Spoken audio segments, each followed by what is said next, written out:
Olá, seja maravilhosamente bem-vindo, bem-vinda ao nosso canal. Vamos continuar com a leitura do Pai Rico, Pai Pobre, de Robert Kiyosaki. Então, nós vamos começar agora o capítulo 3, tá? Nós tínhamos parado na página 57 e agora nós começamos o capítulo 3, lição 2.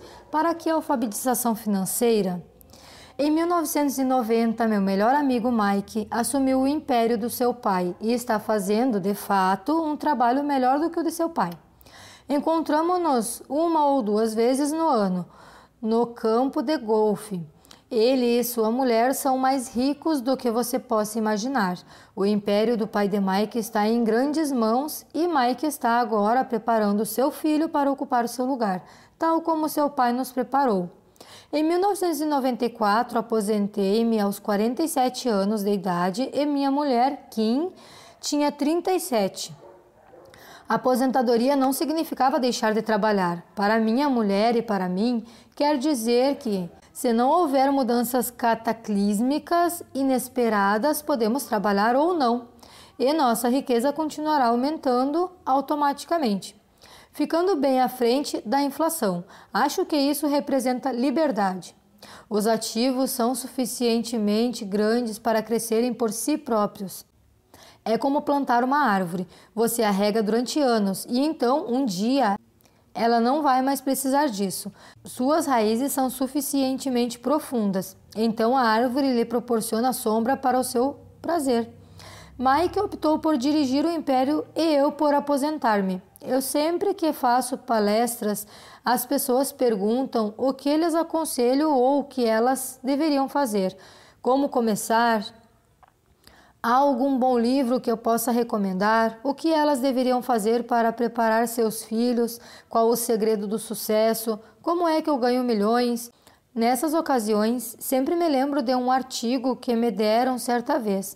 Diz mais ou menos o seguinte: em 1923, um grupo de nossos maiores líderes e homens de negócios mais ricos participou de um encontro no hotel Ed Walter Beck, em Chicago. Entre eles estavam Charles Schwab, presidente da maior siderúrgica independente, Samuel Insull, presidente da maior empresa de energia elétrica, Howard Robson, presidente da maior empresa fornecedora de gás, Ivar Kreuger, presidente da International Marsh, uma das maiores empresas da época, Leon Frazier, presidente do Banco Internacional de Compensações Financeiras, Richard Whitney, presidente da Bolsa de Valores de Nova York, Arthur Cotton e Jesse Livermore, dois dos maiores especuladores de ações, e Albert Fall, um membro do gabinete do presidente de Harding. 25 anos depois, 9 deles, os listados anteriormente, terminaram como se segue. Schwab morreu sem nenhum centavo, depois de viver 5 anos de empréstimos. Insull morreu falido em um país estrangeiro. Kreuger e o Cotton também morreram falidos. Robson ficou louco. Whitney e Albert Fall tinham acabado de sair da cadeia. Fraser e Livermore se suicidaram. Duvido que alguém possa dizer o que aconteceu realmente com aqueles homens. Se você olhar a data da reunião, 1923, foi antes do crash da Bolsa de 1929 e da Grande Depressão, o que, desconfio, deve ter tido grande impacto sobre esses homens e suas vidas. O interessante é isto. Hoje vivemos em tempos de mudanças maiores e mais aceleradas do que estes homens vivenciaram.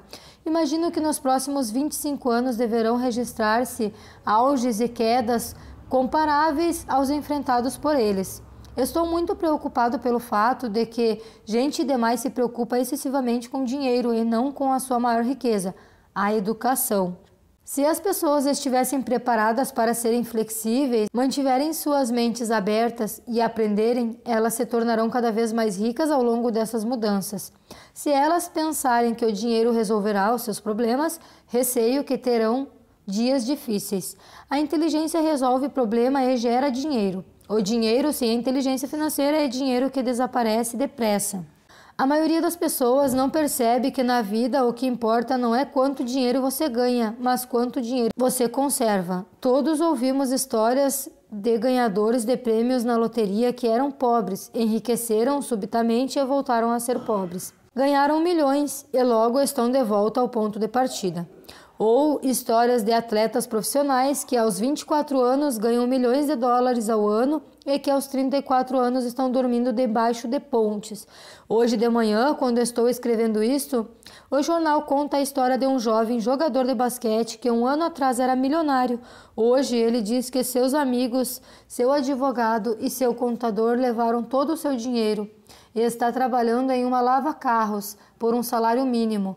Ele tem apenas 29 anos. Foi demitido do lava-carros porque se recusou a tirar o seu anel de campeão enquanto trabalhava e por isso sua história chegou até o jornal. Ele estava lutando por sua reintegração, alegando dificuldades para sobreviver e discriminação. O anel era tudo o que lhe restara. Afirmava que se isso lhe fosse tirado, ele desmoronaria. Em 1997, sei de muitas pessoas que estão se tornando milionários instantâneos. É a volta dos loucos anos 20. E agora fiquei feliz de ver que pessoas se tornam cada vez mais ricas. Só posso advertir que, no longo prazo, não importa tanto o quanto você ganhou, mas o quanto você conservou e por quantas gerações isso é conservado. Partindo deste princípio, quando as pessoas perguntam como o senhor começou, ou diga-me como ficar rico rapidamente, elas frequentemente ficam muito desapontadas com a minha resposta. Eu simplesmente lhes digo o que meu pai rico me falou quando eu era um moleque. Se você quiser ficar rico, você precisa de uma alfabetização financeira. A ideia era martelada na minha cabeça toda vez que nos encontrávamos. Como já disse, meu pai instruído destacava a importância da leitura de livros, enquanto meu pai rico destacava a necessidade de dominar os conhecimentos de finanças. Se você quer construir um Empire State Building, a primeira coisa a fazer é cavar profundamente o terreno e construir sólidos alicerces. Se você vai construir uma casa no subúrbio, tudo o que tem que fazer é assentá-la numa laje de concreto de 15 centímetros. A maioria das pessoas, em sua ânsia de enriquecer, tenta construir um Empire State sobre uma laje de 15 centímetros. Nosso sistema escolar, por ter sido criado na época agrária, ainda acredita em casas sem alicerces. Chão de terra batida ainda está na moda. Assim, a garotada sai da escola sem qualquer fundamento financeiro. Um dia, insones e endividados no subúrbio, vivendo o sonho americano, elas decidem que a resposta para seus problemas financeiros está em achar um meio de enriquecer rapidamente. Sobe rapidamente e logo em lugar de um Empire State, temos a torre inclinada dos subúrbios, de volta às noites insones. No meu caso e no de Mike, quando adultos, as nossas escolhas foram possíveis porque fomos ensinados a construir sólidos alicerces quando éramos ainda crianças. Agora vejamos. A contabilidade é possivelmente um dos assuntos mais áridos do mundo e pode também ser o mais confuso, mas se você quiser ser rico, pode ser o assunto mais importante. A questão é: como pegar um tema entediante e confuso e ensiná-lo a uma criança? A resposta é: simplifique. Comece por ensiná-lo por meio de figuras. Meu pai rico construiu um sólido alicerce financeiro para Mike e para mim. Já que éramos apenas crianças, ele criou uma forma muito simples de ensinar. Durante anos, ele apenas fazia desenhos e usava palavras. Mike e eu entendíamos os desenhos simples, o jargão, o movimento do dinheiro. E então, anos mais tarde, Pai Rico começou a incluir números. Hoje, Mike domina uma análise contábil muito mais complexa e sofisticada, porque precisa disso. Ele tem que controlar um império de $1 bilhão. Eu não sou tão sofisticado porque meu império é menor. Contudo, ambos partimos do mesmo alicerce simplificado. Nas páginas que se seguem, apresentarei as mesmas figuras simples que o pai de Mike criou para nós. Embora simples, esses desenhos ajudaram a orientar dois garotos na construção de uma grande riqueza embasada em um fundamento sólido e profundo. Regra número 1. Você tem que conhecer a diferença entre um ativo e um passivo e comprar ativos. Se você deseja ser rico, isso é tudo o que você precisa conhecer. É a regra número 1 e é a única regra. Isso pode parecer absurdamente simples, porque não se tem a ideia de quanto é profunda. A maioria das pessoas tem dificuldades financeiras porque não conhece a diferença entre um ativo e um passivo. As pessoas ricas adquirem ativos, os pobres e a classe média adquirem obrigações pensando que são ativos. Quando o pai rico explicou isso para Mike e para mim, pensamos que ele estava brincando. Aí estávamos quase adolescentes esperando pelo segredo do enriquecimento e essa era a resposta. Era tão simples que precisávamos parar um longo tempo para pensar a respeito. O que é um ativo? Perguntou Mike. Não se preocupe agora, disse pai rico. Deixe a ideia amadurecer. Se você puder entender a simplicidade, sua vida terá um rumo e será fácil do ponto de vista financeiro. É simples, por isso é que não se presta atenção. O Senhor quer dizer que tudo o que precisamos conhecer é o que é um ativo, comprá-lo e ficaremos ricos? Perguntei. Pai rico balançou a cabeça afirmamente. É tão simples assim. Se é tão simples, por que é que todos não ficam ricos? Perguntei. Pai rico sorriu. Porque as pessoas não sabem distinguir um ativo de um passivo. Lembro de ter perguntado: como é que os adultos podem ser tão ignorantes? Se é tão simples, tão importante, por que todo mundo não se preocupa em descobrir a diferença? Pai rico levou apenas alguns minutos para explicar o que era ativo e passivo. Já adulto, tive dificuldades em explicar isso a outros adultos. Por quê? Porque os adultos são mais espertos. Na maioria dos casos, a simplicidade da ideia escapa aos adultos, porque eles foram educados de maneira diferente. Eles foram educados por outros profissionais instruídos, como banqueiros, contadores, agentes imobiliários, planejadores financeiros e assim por diante. A dificuldade está em levar os adultos a desaprender ou a tornar-se outra vez criança. Um adulto inteligente frequentemente se sente diminuído ao prestar atenção em definições simplistas. Pai rico acreditava no princípio SE, simplifique, estúpido. De modo que ele simplificou as coisas para os dois garotos e lhe deu uma sólida base financeira. O que provoca a confusão? Ou, como algo tão simples pode parecer tão enrolado? Por que alguém compraria um ativo que na verdade é uma obrigação? A resposta está nos conhecimentos básicos. Pensamos em alfabetização e não em alfabetização financeira. O que define se algo é um ativo ou um passivo não são as palavras. De fato, se você quer ficar realmente confuso, procure as palavras ativo e passivo no dicionário. Sei que um contador pode achar uma boa definição, mas para a pessoa média não faz sentido. Mas nós adultos muitas vezes somos orgulhosos demais para admitir que algo não faz sentido. Quando éramos garotos, pai rico falava: o que define um ativo não são as palavras, mas os números. E se você não sabe ler os números, você não pode distinguir os ativos de um buraco no chão. Na contabilidade, dizia pai rico, não importam os números, mas o que os números contam. É como as palavras, não são as palavras, mas as histórias que elas nos contam. Muitas pessoas leem, mas não entendem muita coisa. É chamada a compreensão de leitura, e todos temos habilidades diferentes no que se refere à compreensão de leitura. Por exemplo, recentemente comprei um novo aparelho de vídeo. Junto vinha um manual que explicava como fazer gravações. Tudo o que eu queria era gravar o meu programa preferido numa sexta-feira à noite. Quase fiquei maluco tentando ler o manual. Nada no meu mundo é tão complexo quanto programar a gravação de vídeo. Eu li as palavras, mas não entendi nada. Eu tiro 10 no reconhecimento das palavras, mas tiro 0 na compreensão.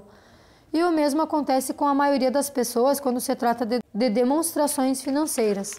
Se você quer ficar rico, você tem que ler e entender os números. Ouvi meu pai rico repetir isso 1000 vezes e também aprendi. Os ricos adquirem ativos e os pobres e a classe média adquirem obrigações. Aqui está a maneira de distinguir ativos de passivos. A maioria dos contadores e profissionais de finanças não concordam com as definições. mas estes desenhos simples foram o início de uma base financeira sólida para 2 garotos. Para ensinar a pré-adolescentes, Pai Rico simplificou tudo durante anos, usando tantos diagramas quanto possível. O menor número de palavras possível e nenhum número.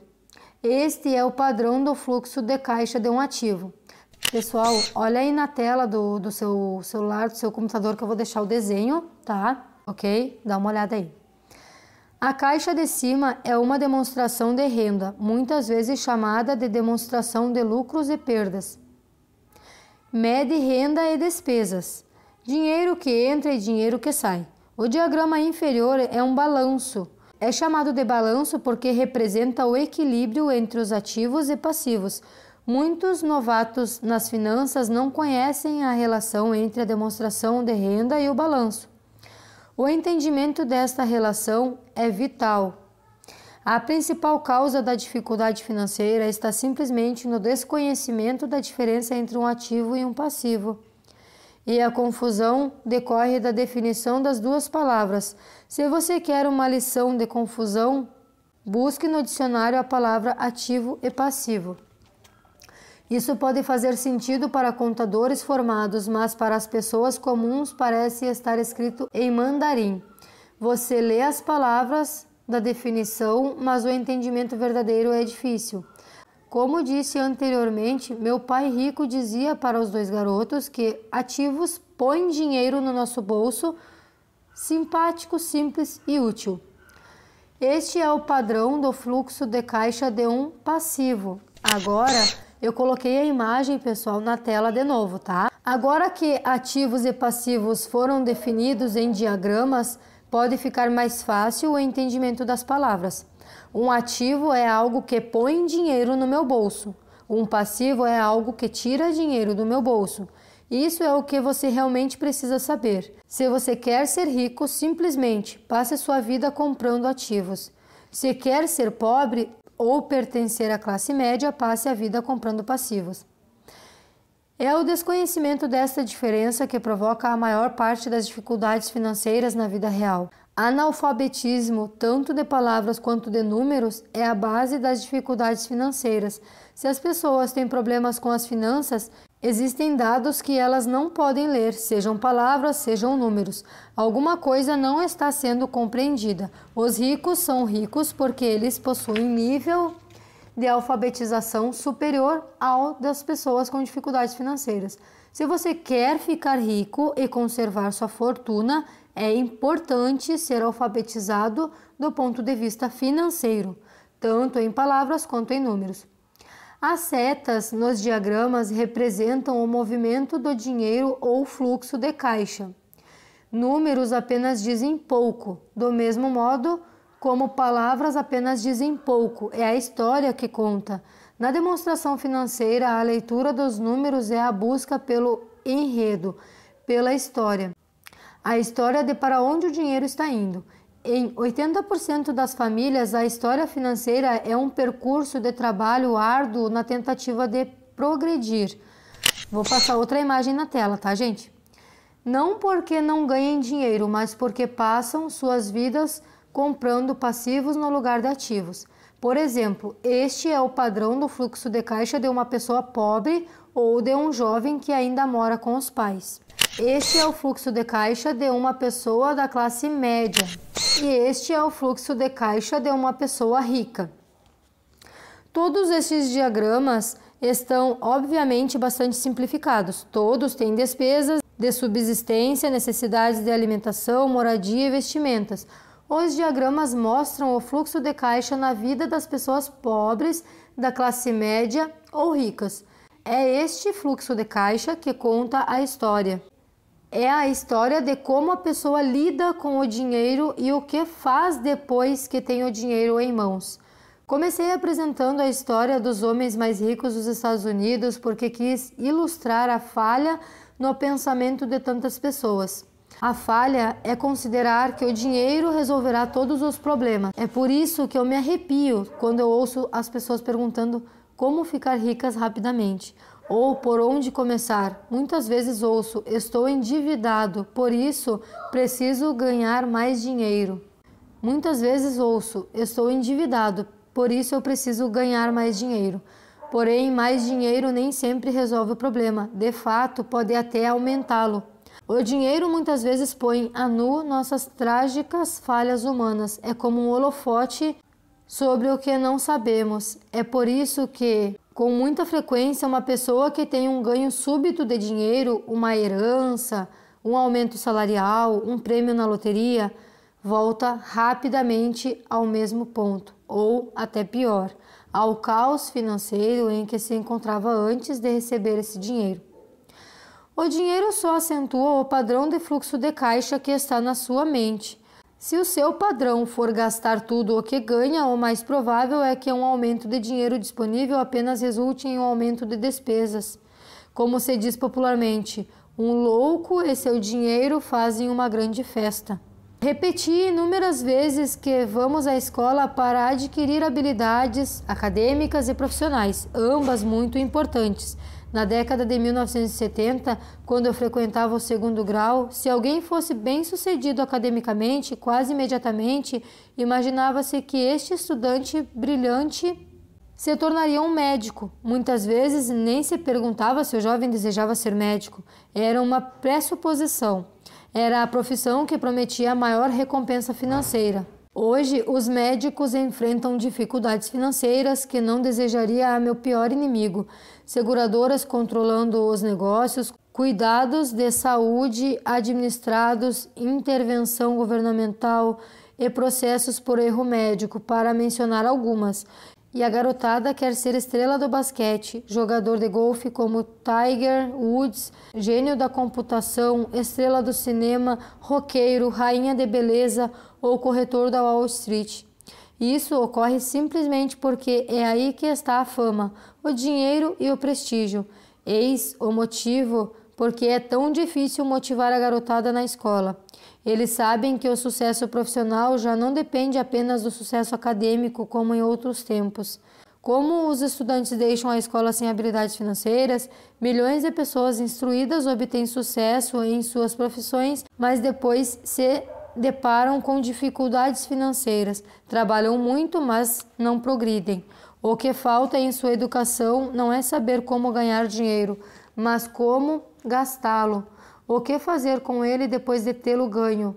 É o que se chama aptidão financeira. O que você faz com o dinheiro depois que o ganhou? Como evitar que as pessoas lhe tirem o dinheiro? Quanto tempo você conserva e quanto esse dinheiro trabalha para você?